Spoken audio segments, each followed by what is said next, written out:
இந்த கிளாரிஃபிகேஷன் வீடியோலாம் நான் கொடுக்கவே கூடாதுன்னு தான் பிளான் பண்ணேன். எதுக்கு நம்ம மேலே எந்த தப்புமே இல்லையே, நம்ம லீகலாக வந்து ஃபேஸ் பண்ணிக்கலான்னு சொல்லி தான் நான் வந்து பிளான் பண்ணேன். ஆனால் நேற்றுலேருந்து ஒரு 20-30 கால் என்னென்னா வந்து இந்த மாதிரி என்னென்னமோ மீடியா சேனல்லாம் கூப்பிட்டு இந்த மாதிரி வந்து ஒரு கிளாரிஃபிகேஷன் வீடியோ கொடுங்க, இல்லை எங்கள்கிட்ட பேசுங்க, உட்காந்து உங்கள் விஷயத்த எல்லாமே சொல்லுங்கள் எங்கள்கிட்ட, நாங்கள் வந்து எடுத்துகிட்டு இது பிரச்சனையே நடக்கலை, இந்த இந்த இது பிரச்சனை வந்து அந்த பொண்ணு தப்பாக பேசிகிட்டு இருக்கா, அந்த பொண்ணு எந்த பாயிண்ட்டுமே கிடையாது, நாங்கள் லீகலாக எடுத்துக்கலாங்கிற மாதிரி ஒரு பிளானுக்கு போயிட்டுருக்கோம். நாங்கள் எதுக்குங்க வந்து உங்கள் சேனலில் கொடுக்கணும் நியூஸ் ஃபஸ்ட்டு? சரி, நான் வந்து இது வந்து ஒரு கிளாரிஃபிகேஷன் வீடியோ. ஸோ இந்த வீடியோவில் வந்து நான் ப்ராப்பராக என்ன நடந்துச்சு அப்படின்னு சொல்லலாம். சும்மா பிளாபர்லாம் பண்ணல, சும்மா டேபிளை தட்டி நான் பிளாபர்லாம் பண்ணி ஒரு வம்புக்கு கொடுக்குற ஒரு சீப் ஃபேம் கிடைக்கணும்னு சொல்லி ஒரு ட்ரை பண்ணுறதுலாம் நான் பண்ணலை. ஏன்னா ஒரு நாள் ஃபுல்லாக விட்டுட்டேன். அத்தனை பேர் அத்தனை நியூஸ் சேனல்லாம் வந்து ஒன் சைடு ஒரு ஸ்டோரியை கேட்டுட்டு பண மோசடின்னு சொல்லியிருக்கீங்க. இப்போ நான் சொல்கிற வீடியோவில் நீங்கள் சொல்லுங்கள் என்ன பண்ணணும், யார் பண மோசடி, யார் மோசடின்னு ஃபஸ்ட்டு சொல்லுங்கள். ஃபர்ஸ்ட் அக்யூசேஷன், அந்த பொண்ணு வந்து சொல்கிறா பணத்தை வந்து கொடுக்காம ஏமாத்திட்டீங்கன்னு. ப்ரொடக்ஷன் கம்பெனிக்கிட்ட நான் வந்து எல்லா டீட்டெயில்ஸும் பேசிட்டேன், எல்லாமே கேட்டுட்டேன். அந்த பொண்ணு நடித்த வரைக்கும் அப் டு டேட் எல்லாமே அவளுக்கு அனுப்பிச்ச காசு டீட்டெயில்ஸ் எல்லாமே வந்து ப்ரொடக்ஷன் கம்பெனிட்டே இருக்குது. அதாவது எல்லாமே செட்டில் பண்ணிட்டாங்க. இது வரைக்கும் அந்த பொண்ணு என்ன நடிச்சிருக்காலோ எல்லாத்துக்கும் செட்டில் பண்ணிட்டாங்க. அண்ட் ஒன் மோர் திங், அந்த பொண்ணுக்கு 25,000 ரூபா அட்வான்ஸ் அமௌண்ட் கேட்டால் எனக்கு ரொம்ப கஷ்டமாக இருக்குது, எனக்கு வந்து கொஞ்சம் காசு பிரச்சனையாக இருக்குன்னு சொல்லி 25,000 ரூபா அட்வான்ஸாக கொடுங்கன்னு சொல்லி ஒரு ப்ரொடக்ஷன் கம்பெனி கேட்டிருக்காங்க. எந்த ப்ரொடக்ஷன் கம்பெனி வந்து அட்வான்ஸ் தரமாட்டாங்க. பட் பரவாயில்ல, ஓகே நடிக்கிற அந்த பொண்ணு நம்ம கொடுக்கலான்னு சொல்லி ஒரு மனிதாபனத்தில் கொடுத்துருக்காங்க ப்ரொடக்ஷன் கம்பெனி. இன்னும் அந்த பொண்ணு வந்து ஒரு 10,000 பேலன்ஸ் தர வேண்டியது ப்ரொடக்ஷன் கம்பெனிக்கு. இது உண்மை இல்லைன்னு சொல்லுங்கள். அனுராகா அந்த பொண்ணை வந்து உண்மை இல்லைன்னு சொல்லுங்கள். அண்ட் இன்னொரு விஷயம், அக்ரிமெண்ட் சைன் பண்ணி லாக் பண்ணி வச்சுட்டாங்க. நான் 7 மாதம் ப்ராஜெக்ட் இல்லாமல் இருந்தேன் அப்படின்னாங்க. இந்த ஷூட்டிங்கில் 2 மாதமாக நடித்து முடிச்சக்கப்புறம் வீடியோலாம் அந்த அந்த அந்த பொண்ணோட போர்ஷன்ஸ் எல்லாமே நடிச்சிட்டாங்க. நடித்து முடிச்சக்கப்புறம் 2 months கழிச்சு தான் அந்த அக்ரிமெண்ட்டை சைன் பண்ணேன். ஏன் அப்போ உங்களுக்கு தெரியல நீங்கள் சைட் ரோல் தான் பண்ண போகிறீங்க, நீங்கள் மெயின் கதையில் இல்லை, நீங்கள் வந்து ஒரு ஒன் ஆஃப் த ஒரு பிளேயில் தான் பண்ண போகிறீங்க, உங்களுக்கு தெரியாதா? அப்போ எப்படி நீங்கள் 2 மாதம் நடித்து முடிச்சுட்டு அந்த அக்ரிமெண்ட் சைன் பண்ணீங்க? அப்புறம் அந்த அக்ரிமெண்ட்டை நீங்கள் வந்து வாசித்து நீங்கள் அதை வந்து மாடிஃபிகேஷன் பண்ணிக்கலாம், இல்லை அக்ரிமெண்ட் சைன் பண்ண மாட்டேன்னு சொல்லி அப்படியே கிளம்பிக்கலாமே. இது எப்படி நம்ம அவங்க ப்ரொஜெக்ட் பண்ணுறாங்க? நான் அக்ரிமெண்ட் சைன் பண்ணிட்டேன், நான் வெளியே விடல, நான் பிளாக் பண்ணிட்டாங்கன்னாங்கன்னா 2 months ஷூட்டிங் முடிஞ்சிருச்சு. அந்த பொண்ணுக்கு எல்லா சீன்ஸும் எடுத்துட்டாங்க, ஷூட் பண்ணிட்டு இருந்தாங்க. அப்போ தான் அக்ரிமெண்ட்டை கையில் கொடுத்து சைன் பண்ண சொன்னாங்க. ஏன்னா அந்த ப்ரொடக்ஷன் கம்பெனி அவள் நம்பிச்சு எல்லாத்துக்குமே. ஒரு 20 yearsஸாக ஒரு ப்ரொடக்ஷன் கம்பெனி ரன் பண்ணிட்டுருக்காங்க. அவ்வளோ ரெப்யூட்டேஷனான ஒரு ப்ரொடக்ஷன் கம்பெனி. ரொம்ப ஸ்மால் அக்யூசேஷன், ஒரு சின்ன பொண்ணு ஒரு பொண்ணு அழுது போடுறா வீடியோ அப்படின்னா எல்லாரும் பிளைண்டாக நம்புறாங்க. அந்த பொண்ணு காசு கொடுக்கல, காசை கொடு, ஏமாத்திட்ட. என்னங்க எனக்கு புரியவே இல்லை. அந்த பொண்ணு காசு வாங்கிட்டா, அட்வான்ஸும் வாங்கியிருக்கா, எல்லாமே வாங்கிட்டு அப்படி பேசுகிறாங்கன்னா எனக்கு புரியவே இல்லை. அண்ட் ஒன் மோர் திங், நான் வந்து அந்த பொண்ணுக்கு வந்து ஒரு ஃபால்ஸ் ஹோப் தரேன்னு சொல்கிறாங்க. எனக்கு புரியவே இல்லை. நான் வந்து அத்தனை பேர் ஆடிஷன் வந்தாங்க, ஒரு 60 பேர் 70 பேர் ஆடிஷன் வந்தாங்க, ஒரு 30 பேர் நடிக்கிறாங்க. இதில் அத்தனை பேருக்கு நான் தான் கதை நரேட் பண்ணேன். அப்போ அத்தனை பேருக்கு நரேட் பண்ண மாதிரி அந்த பொண்ணுக்கு நரேட் பண்ணேன். நான் வந்து இந்த பொண்ணுகிட்ட போய் உட்காந்து இவ்வளோ சம்பளம் பேசுமா, நீ உனக்கு சம்பளம் நான் வாங்கி தரேன், மணி மேட்டர்ஸ், அது அவங்கள்ட்ட பேசிக்கோங்க ப்ரொடக்ஷனை. நான் வந்து கதை தான் சொல்ல முடியும், என்னால் நான் கதை சொல்ல முடியும், உங்கள் கதாபாத்திரம் என்னன்னு சொல்ல முடியும், அவ்வளோதான். நீங்கள் வந்து மணி பேசுறதும் அக்காமடேஷன் பேசுறதும் ட்ராவல் பேசுறதும் நீங்கள் பேசுங்க ப்ரொடக்ஷனில். அதுக்கு நான் ஒருத்தவனுக்கு 30 பேருக்கு வந்து நான் பேசிட்டு இருக்க முடியுமா, நான் பண்ணிட்டு இருக்க முடியுமா? இதெல்லாமே வந்து அவங்களுக்கு இதுவே புரிஞ்சுக்காம சினிமா எப்படி ஒர்க் பண்ணணும்னு தெரியாமல் 7 மாதம் சும்மா இருந்தேன்னா நான் 2024 அந்த கதையை நான் சொல்லி ஓகே பண்ணேன். 2027 ஷூட்டிங் ஆரம்பிச்சாங்க. 2 வருஷம் நான் ப்ரொடக்ஷன் தான் நான் இருந்தேன். எனக்கு 2 வருஷமாக நான் வந்து காசு சும்மா இருக்கேன், எனக்கு காசு கொடுங்க ப்ரொடக்ஷனை கேட்க முடியுமா? இது வந்து ரொம்ப காமனான விஷயம். நீங்கள் உங்களுக்கு பிடிக்கலன்னா போங்க, பிடிக்கலன்னா போயிருக்கலான்னு சொல்லி அப்போவே சொல்லியாச்சு, எல்லாருமே சொல்லிட்டாங்க பிடிக்கலன்னா போங்க. இப்போ அண்ட் ஒன் மோர் திங், இதெல்லாம் வந்து நீங்கள் மறந்துட்டு பேசுறீங்கன்னு நினைக்கிறேன் அனுராகா. நீங்கள் நல்லா கேட்டுக்கோங்க.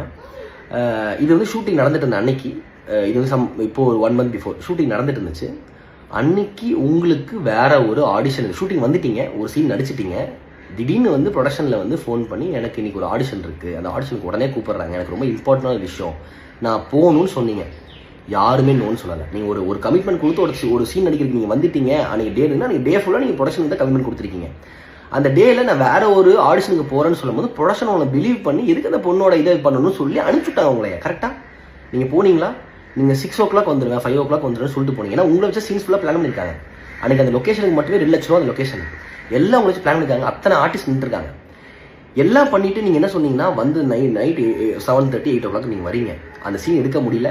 அந்த சீன் எடுக்க முடியாமல் அந்த லொக்கேஷனை வந்து அவங்க வந்து 9 o'clock வந்து அந்த லொக்கேஷன் அவைலபிள், அந்த லொக்கேஷனை வந்து வெளியே அனுப்பிச்சிட்டாங்க. நீங்கள் எல்லாத்துக்கும் சாரி கேட்டீங்க, இந்த மாதிரி என்னால் தப்பாயிடுச்சுன்னு. அப்போ வந்து ஒரு ப்ரொடக்ஷன் கம்பெனி உங்களை நம்பி பிலீவ் பண்ணி வேற பக்கம் நீங்கள் போய் ட்ரை பண்ணுங்க அப்படின்னு சொல்லி அனுப்பிச்சுட்ருக்காங்க. அனுப்பி விட்டுட்டு மட்டும் இல்லாமல் அன்னைக்கு நடந்த ஷூட்டிங் அப்போ அன்னைக்கு நடந்த ஒரு விஷயத்துக்கு உங்களுக்கு காசும் பே பண்ணியிருக்காங்க. ஒரு சீன் நடிச்சிங்க, அந்த ஒரு சீனுக்கு நடிச்சதுக்கு நீங்கள் காசு ஃபுல்லே பேமெண்ட் வாங்குனீங்க. எப்படி ஒரு ப்ரொடக்ஷன் இப்படி நீங்கள் வந்து உங்களை இவ்வளோ ஹெல்ப் பண்ண ஒரு ப்ரொடக்ஷன் எப்படி நீங்கள் ஏமாற்ற முடியும்? எப்படி நீங்கள் ஒரு ஃபால்ஸ் அக்யூசேஷன் தர முடியும் Anuradha? And one more thing, நீங்கள் வந்து இந்த சீரீஸ் நீங்கள் கமிட் ஆகும் போது ஒரே ஒரு ஷார்ட் ஃபிலிமோ 2 ஷார்ட் ஃபிலிமோ நீங்கள் வந்து மலையாளத்தில் பண்ணியிருந்தீங்க, அவ்வளோதான். தமிழில் யாருக்குமே தெரியாது. நான் தமிழில் உங்களை கூப்பிட்டு இந்த மாதிரி இந்த சீரீஸ் இருக்குது நீங்கள் நடிகன்னு சொல்லும் போது நீங்கள் நார்மலாக வந்து நடிச்சிங்க, அதுக்கான பேமெண்ட்டும் நீங்கள் வாங்கினீங்க. ஆனால் நீங்கள் வந்து ஒன்ஸ் வந்து நான் வந்து தமிழ் இண்டஸ்ட்ரியில் எனக்கு திடீர்னு ஒரு படம் வாய்ப்பு கிடச்சிருச்சு, நான் ஹீரோனா பண்ணுறேன்னு சொல்லி நீங்கள் வந்து சொன்னீங்க, எங்கள்கிட்ட தான் வந்து சொன்னீங்க. சூப்பர்மா அப்படின்னு சொல்லிட்டு எல்லாருமே உங்களை வந்து அந்த லான்ச் அந்த படத்தோட ஓப்பனிங்க்கெல்லாம் உங்களை ஓப்பனிங் ஐ மீன் அந்த பட பூஜைக்கெல்லாம் அனுப்பிச்சுட்டாங்க, எல்லாமே போனாங்க, ஷூட்டிங்ஸ் பண்ணுறது அதுக்கும் நீங்கள் போனீங்க. எல்லாம் போனே நீங்கள் போனதுக்கப்புறம் நான் அங்கே வந்து ஹீரோனா ட்ரீட் பண்ணுறாங்க, எனக்கு இங்கே வந்து பின்னாடி சைடோட நின்றுக்கிட்டு இருக்கேன், எனக்கு இப்போ மெயின் சென்டர் ஃப்ரேமுக்கு வரணும் அப்படின்னு சொன்னீங்கன்னா எப்படி இதை மாற்ற முடியும்? நீங்கள் என்ன கமிட் ஆகி எதுக்காக வந்தீங்களோ அதுதான் நாங்கள் பண்ண முடியும். நீங்கள் திடீர்னு வந்து ஷூட்டிங் நடந்துட்டு நான் வேறு பக்கம் ஹீரோனா கமிட் ஆகிடும், எனக்கு அந்த ட்ரீட்மெண்ட் கொடுங்க, எனக்கு அந்த நாட் ட்ரீட்மெண்ட் அந்த சென்டர் ஃப்ரேம் கொடுங்கன்னு சொல்லி கேட்டிங்கன்னா என்ன அநியாயமாக இருக்குது? இதெல்லாம் நீங்கள் புரிஞ்சு பேசணும்ல. ஒன்ஸ் நீங்கள் அக்ரிமெண்ட் சைன் பண்ணிட்டு 2 மாதம் ஷூட்டிங் வந்துட்டீங்க, 2 மாதம் ஷூட்டிங் வரும்போது நீங்கள் வந்து பஸ்ஸில் எப்படி வந்துட்டு போனீங்க, எங்கே ஸ்டே பண்ணீங்க, எல்லாமே வந்து நீங்கள் கணக்கு போட்டு சொல்லியிருக்கணும். அக்ரிமெண்ட் சைன் பண்ணுறதுக்கு முன்னாடி எனக்கு அக்கமடேஷன் கொடுங்க இதெல்லாம் கூட சொல்லியிருக்கணும்ல. நீங்கள் சான்ஸ் கிடச்சா போதும்னு சொல்லிட்டு நீங்கள் ஒரு அக்ரிமெண்ட் சைன் பண்ணிவிட்டு எல்லாம் பண்ணிவிட்டு கடைசியில் வந்து இப்போ அக்யூசேஷன் கொடுக்குறீங்க எப்படி? இதெல்லாம் வந்து ரொம்ப தப்பாக இருக்குது. இதெல்லாம் வந்து நியூஸ் சேனல்லாம் வந்து பண மோசடின்னு போட்டிங்கன்னா பணத்துக்கு இதுக்கு என்ன சம்மந்தம் இருக்குங்க? இது என்ன மோசடி? நம்ம வச்சு ஏமாற்றிட்டாங்கன்னா அத்தை இதுவுமே புரிஞ்சுக்காம அப்படி போட்டுறீங்க. நீங்கள் வந்து அண்ட் ஒன் மோர் திங், உங்கள் பாய் ஃப்ரெண்ட் வச்சு டீல் ஏங்க எங்களுக்கு என்னங்க தேவை? இல்லை 2026 வந்து ஒருத்தங்க வந்து தப்பாக ப்ரொஜெக்ட் பண்ணி எங்களுக்கு என்ன தேவை இருக்குது? உங்கள் பாய் ஃப்ரெண்டு கூப்பிட்டு அவங்க பாய் ஃப்ரெண்டு சொல்லி சொன்னனால தாங்க நான் பாய் ஃப்ரெண்டு சொல்கிறேன். உங்கள் ஃப்ரெண்டுன்னு சொன்னால் ஃப்ரெண்டுன்னு சொல்ல போகிறேன், அண்ணன்னு சொல்லி பேசிக்கலாம். இல்லைங்க நான் வந்து அவங்க பொண்ணோட நான் பிரதர் பேசுகிறேன் அப்படின்னு சொல்லி பேசியிருக்கலாம். அவன் அந்த பையன் தாங்க பாய் ஃப்ரெண்டு சொன்னான். எனக்கு மட்டும் கூப்பிடலங்க, ப்ரொடக்ஷன் எல்லாத்துக்கும் கூப்பிட்டு கத்திருக்கான் பாய் ஃப்ரெண்டு. ஒரு பாய் ஃப்ரெண்டுக்கு எப்படி இவ்வளோ பெரிய நீங்கள் ஒரு விஷயத்தை கொடுத்துருக்கீங்க எனக்கு தெரில. அவன் ஃபோன் பண்ணி கத்துற அளவுக்கு அவன் நான் பண்ண ஒரு பெரிய தப்பு என்ன தெரியுமா? எனக்கு கூப்பிட்டா நான் டீல் பண்ணிக்கணும். அவன் மலையாளத்தில் பேசுகிறான், அவனுக்கு தமிழும் தெரில இங்கிலீஷும் தெரில. ஏன்னா நீங்கள் உங்களுக்கு 3 லாங்குவேஜ் தெரியும்னு சொன்னீங்க, நம்ம 4 லாங்குவேஜ் நீங்களாவது பேசியிருக்கலாம் எங்கள்கிட்ட ஃபோன் பண்ணி இந்த மாதிரி நான் ஹாஸ்பிட்டலைஸாக இருக்கேன் எனக்கு இது இருக்கேன். அவன் மலையாளத்தில் பேசுகிறான், என்னென்னு புரிஞ்சிக்க முடியல. ஆனால் அவன் பேசுகிற ரொம்ப ஸ்லாங் ரொம்ப ப்ராப்பர் மலையாளம் பேசுகிறான், எனக்கு புரியல. பாவம் நான் வந்து எனக்கு மலையாளம் புரியல, அவன் என்னமோ சொல்கிறான், நீ கொஞ்சம் கேளு நட்சத்திரான்னு சொல்லி என் ஃபைவ்ட்டை கொடுத்தேன். அவ்வளோ பொறுமையாக எடுத்து புரிய வச்சான். இந்த மாதிரி இல்லை பிரதர், இந்த மாதிரி இப்படி ஆயிடுச்சு, இந்த மாதிரி வந்து நீங்கள் கிடையாது, இப்படி கிடையாது, நீங்கள் ப்ரொடக்ஷன் ஹவுஸை கேட்கணும், உங்களுக்கு பேமெண்ட் ஆல்ரெடி கொடுத்துருப்பாங்களே, நீங்கள் ப்ரொடக்ஷன் ஹவுஸில் கேளுங்க, இதுக்கு நம்மளுக்கு கூப்பிடுங்க டைமுக்குன்னா. அவன் வந்து ஃபர்ஸ்ட் ஆஃப் ஆல் வந்து ஒரு பொண்ணு ஹாஸ்பிட்டலைஸ் ஆயிருக்கா, இப்படி ஒரு விஷயம் நீங்கள் ட்ரீட் பண்ணுறீங்களா சொல்லவே இல்லைங்க. அவன் என்ன சொன்னான்னா, அந்த பொண்ணு வந்து நாங்கள் ஹாஸ்பிட்டலில் இருந்தோம், வீட்டுக்கு கூப்பிட்டு வந்துட்டோம், அப்புறம் நாங்கள் வந்து இப்போ வந்து அவங்க வந்து வீடை காலி பண்ணிட்டாங்க, அவளுக்கு ஃபிக்ஸ் வந்துருச்சு, என்னென்னமோ சொல்கிறாங்க. எனக்கு அது ஒன்றுமே புரியல. இப்போது ஒரு மனிதாபனம் இருக்கும்ல, ஒருத்தங்க ஃபோன் பண்ணி ஃபஸ்ட்டு என்ன ஹாஸ்பிட்டல் ஹாஸ்பிட்டல் அட்மிட் பண்ணிட்டாங்க, எனக்கு என்ன பண்ணுறதுன்னா அதுக்கு நாங்கள் ரெஸ்பாண்ட் பண்ணுவோம். அவன் அதை கேட்கவே இல்லை, அந்த பையன் அதை கேட்கவே இல்லை. அந்த பையன் காசு கொடுக்கணும், நடிச்சதுக்கு காசு கொடுங்க, நடிச்சதுல காசு கொடுத்தாச்சு, அதுக்கப்புறம் என்ன காசு கேட்குறேன், எல்லா ப்ரூஃப் நம்மள்ட்ட இருக்கு, அவர் என்ன காசு கேட்குறீங்க? அண்ட் எனக்கு ஒன் மோர் திங், எனக்கு ரொம்ப ஒரு உறுத்திட்டு விஷயம் என்னன்னா வந்து, நான் ரைட்டிங்குக்கு நான் ப்ரொடக்ஷனில் கை நீட்டி காசு வாங்குறேன்னா என்னை எப்படிங்க ஃபோர்ஸ் பண்ண முடியும்? நீ இந்த கதையில் வந்து எனக்கு 15 days வர மாதிரி எழுதி கொடு, எனக்கு என்னை எப்படி ஃபோர்ஸ் பண்ண? அனுராதா வந்து நான் சொல்லிட்டேன் உங்களுக்கு சைடு ரோல் தான் இந்த, நீங்கள் வந்து அனுராதா வந்து லீட் ஹீரோயினுக்காக ஆடிஷனுக்கு வந்தாங்க.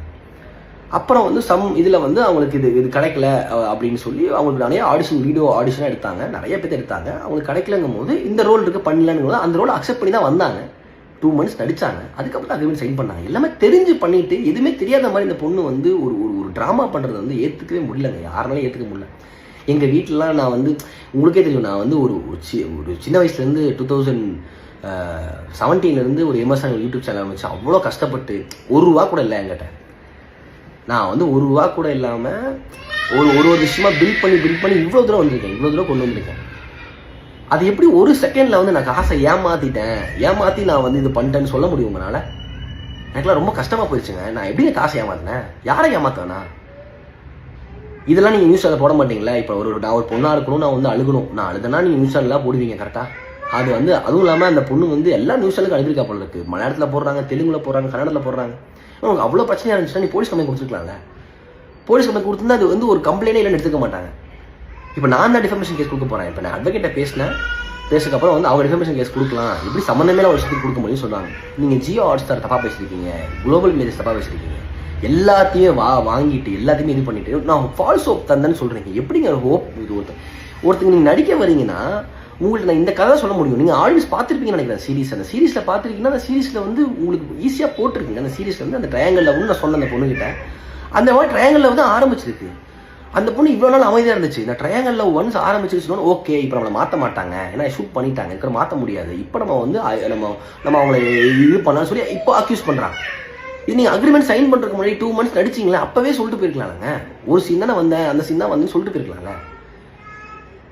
இதெல்லாம் வந்து எப்படி எடுத்துக்கிறது யார்கிட்ட? இது வந்து ரொம்ப ரொம்ப நான் என்ன கூட விடுங்க, நான் கூட வந்து இதுனா என் ஒய்ஃபெல்லாம் வந்து அவ்வளோ அசிங்கமாக ஏங்க நைட்டு 11:30 மணிக்கு அவங்க என்ன சொல்கிறேன் புரியல, என் ஒய்ஃப்ட்ட கொடுத்தேன், அவங்களும் ரொம்ப பேசி புரிய வச்சா, அவன் புரிஞ்சுக்காம கற்றுக்கிட்டே இருந்தான், என்னமோ பேசிக்கிட்டு இருந்தான்.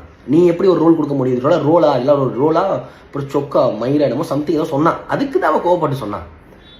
ஆமாங்க நைட்டு 11:30 மணிக்கு ஃபோனை கட் பண்ணலங்க, நீங்கள் கார் ஓட்டிகிட்டு இருக்கேன், நான் கார் ஓட்டிட்டு அவட்ட ஃபோனை கொடுத்துருக்கேன், அப்புறம் நைட்டு எங்கள் பர்சனல் ஸ்பேஸ்ன்னு சொல்லியாச்சு இல்லைங்க. நாங்கள் இப்போ நாங்கள் பேசுறதுக்கு சதி இல்லையா என்ன பேசுறதுக்கு டைம் இல்லை, இந்த டைம் இல்லைங்க, நாளைக்கு காலை கூப்பிடுங்கன்னு சொல்கிறா. அப்பயும் பேசியே இருக்கானா ஒரு பாய் ஃப்ரெண்ட் வச்சு டீல் பண்ணிருந்தீங்கன்னா அந்த பையன் இப்படி தாங்க பேச முடியும், இப்படி தாங்க பேச முடியும். அதுக்கு அந்த பொண்ணு அப்படியே ட்விஸ்ட் பண்ணி நாங்கள் வந்து வீடியோ இப்படி அப்படி போட்டான். இந்த வீடியோ வந்து நாங்கள் வந்து இவனை எப்படி பேசிட்டாங்க எல்லாமே வந்து நான் அந்த வீடியோ பார்த்தேன். ப்ராப்பராக ஒரு ரீலுக்கு என்ன தேவையோ ஸ்டார்டிங்கில் வந்து இதை சொல்லிடணும். அப்புறம் வந்து இப்போ வந்து நம்ம சிம்பத்தி கிரியேட் பண்ணுறதுக்காக வந்து நான் வில்லேஜ்லேருந்து வரேன், ஒரு சின்ன நான் வந்து இப்படி இவனை ஏமாற்றிட்டாங்கன்னு சொல்கிறதும், அப்புறம் இந்த மலையாளியை வந்து இப்படி பண்ணுறாங்கன்னு சொல்லி கார்டு எடுக்கிறது, எப்படி இப்படிலாம் வந்து பேசுறீங்கன்னா புரியவே இல்லை. இப்போ சொல்லுங்கள், இப்போ எனக்கு எல்லா ப்ரூஃபோட பேசுங்க. காசு கொடுத்துட்டாங்க ப்ரொடக்ஷன் கம்பெனிலேருந்து, உங்களை யாருமே ஏமாற்றல. அது வந்து இப்போ கொடுத்தாங்க இன்னைக்கு கொடுத்தாங்கன்னா கிடையாது, அதெல்லாம் எப்போயோ கொடுத்து கிளியர் பண்ணிட்டாங்க. நீங்கள் தான் 15,000 சம்திங் திருப்பி வந்து ப்ரொடக்ஷன் கொடுக்கணும். அது ஒன்று. ஷூட்டிங் ஸ்பாட்டில் வந்துட்டு உங்கள் சீன் அடித்து முடிச்சுட்டு வேற ஒரு ஆடிஷனுக்கு போனீங்க, அதுக்கு ப்ரொடக்ஷன் ஓகே சொன்னாங்க, அன்னைக்கு ஒரு ஃபுல் டே பேமெண்ட் தந்தாங்க. இதுக்கு ஒரு கிளாரிஃபிகேஷன் கொடுங்க, எல்லாத்துக்கும் கிளாரிஃபிகேஷன் வீடியோ போடுங்க. நான் ஹோப் கொடுத்தேன்னு சொல்கிறீங்க, நான் ஹோப் கொடுத்து உங்களை நடிக்க வச்சேன், உங்களை இது பண்ணேன்னு சொன்னேன். நான் உங்களுக்கு சொன்னதான் நடிச்சிட்டு இருக்கோம், சொன்னதான் எடுத்துகிட்டு இருக்கோம். நீங்கள் என்ன ஃபோர்ஸ் பண்ணி ஒரு கதை எழுது எனக்கு இவ்வளோ டேஸ் வரணும், இல்லைன்னா வந்து நான் நடிக்க வர மாட்டேன், நீங்கள் தான் பிளாக்மெயில் பண்ணுறீங்க. நடிக்க வர மாட்டேன் எத்தனை டைம் சொல்லிட்டு போயிருக்கீங்க நீங்கள் நடிக்க வர மாட்டேன் அப்படின்னா நீங்கள் எடுத்து ஷூட்டிங் அது அவங்க சீன் எடுக்கிற வரைக்கும் அமைதியாக இருந்துட்டு அவங்க சீன் எடுத்து முடிச்சுக்கப்போ இப்போ மாற்ற முடியாதுல்ல, இப்போ நம்ம சொல்லலாம்னு சொல்லி சின்ன குழந்தை தான் விளையாடுறாங்க. சின்ன குழந்தைங்க நான் பேசிகிட்டு இருக்கேன், இதை நியூஸில் எடுத்து போடுங்க, அப்போ தெரியும் உங்களுக்கு வந்து இது எல்லாத்துக்கும் ப்ரூஃப் எங்கள்கிட்ட இருக்குது. தயவு செய்து ஒரு ப்ரொடக்ஷன் கம்பெனியோ ஒருத்தங்க வந்து உங்களை வந்து ஒருத்தங்க இன்ட்ரோ பண்ணிட்டாங்கன்னா நீங்கள் உங்களுக்கு உள்ளே வரும்போதெல்லாம் நீங்கள் வந்து எப்படி வந்து உங்களுக்கே தெரியும். உங்களுக்கு ஒரு ஃபேஸ் கொடுத்து இது பண்ணுறாங்கன்னா நீங்கள் அவங்கள வந்து இவ்வளோ ஒரு மட்டமாக பேசுறதுலாம் வந்து அவசியமே கிடையாது. இதோட நிறுத்திக்கோங்க. இதுக்கப்புறம் நான் வந்து இதுக்கப்புறம் ஒரு வீடியோ போடுறதோ இதில் வீடியோ போடுறது இதுவே நான் ஒரு அசிங்கம் நினச்சிட்டு இருக்கேன். வீடியோ போடுறது எதுக்கு இப்படிலாம் ஒரு ரிப்ளை பண்ணிருக்கேன். ஏன்னா அவ்வளோ நியூஸ் சேனல் என் குழந்தையும் என் ஒய்ஃபெல்லாம் திட்டி அவ்வளோ கமெண்ட் போடுறீங்க, என்ன அநியாயமாக இருக்குது. எப்படிங்க ஏமாற்ற முடியும்? ஸ்கேமர்னு சொல்கிறீங்க. என்ன ஸ்கேம்னா என்ன? ஒருத்தங்க காசு வாங்கி ஏமாத்தினா ஸ்கேம். இப்போ யார் பண்ணா ஸ்கேம்? அனுகுரகா பண்ணதா ஸ்கேம். அவள் தான் ப்ரொடக்ஷன் ஹவுஸில் காசு வாங்கிட்டு இல்லைன்னு சொல்லுங்கள், நோன்னு ஒரு வீடியோ போட சொல்லுங்கள், நான் காசு வாங்கலைன்னு சொல்லுங்கள், அட்வான்ஸ் வாங்கலன்னு சொல்லுங்கள். தேங்க்யூ.